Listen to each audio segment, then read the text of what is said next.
motherfuckers. Get ugly.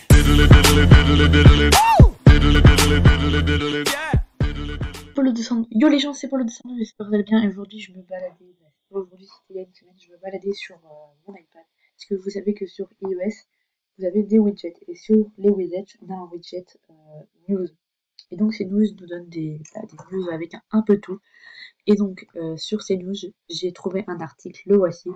C'est que Apple aurait laissé fuiter par erreur des informations sur l'iPhone 8. Donc, ça s'est passé dans le logiciel, attendez, et ça bug. C'est passé dans le logiciel de l'enceinte HomePod attendu pour la fin d'année. Et donc, il contient de nombreux détails sur le futur iPhone d'Apple et le nouvel design est confirmé. Donc, comme tous les ans, le futur iPhone est la cible de nombreuses rumeurs, mais à nouveauté de ce ministre, les dernières indiscrétions ne viennent pas de Chine ou d'Alice, mais d'Apple lui-même. Donc, en publiant le firmware, le ciel installation, le système d'exploitation de son enceinte HomePod, ils ont malheureusement laissé de nombreux fichiers contenant des références avec celui qu'on surnomme l'iPhone 8.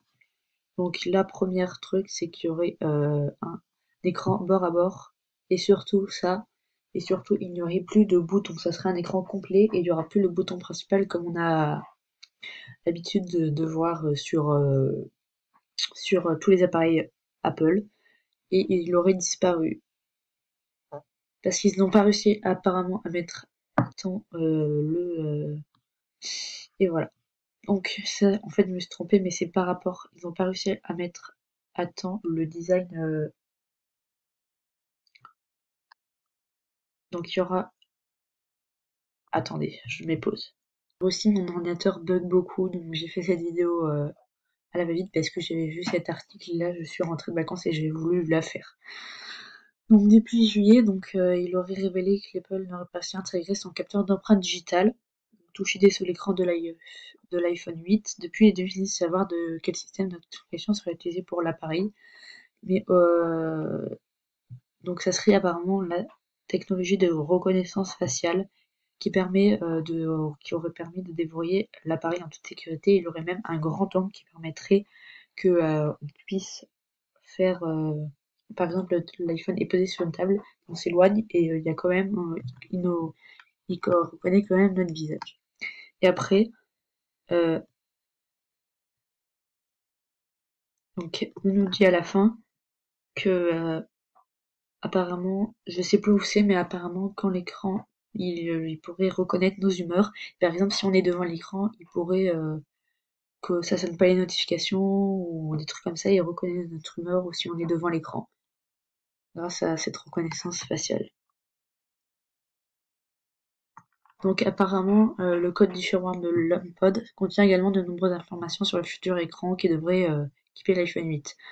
Donc l'écran bord à bord permettra à la fois de détenir le record de plus grande résolution jamais atteinte sur un iPhone, donc soit 2436 par 1125 pixels, et leur tenant du titre donc sur les 5,8 pouces de la dalle qui retrouverait l'appareil, seulement 5,15 pouces seraient réellement utilisables par l'utilisateur. Le reste servirait à la barre de statut en haut, qui serait entièrement revue pour devenir personnalisée et personnalisable alors que le bas deviendrait une zone fonctionnelle.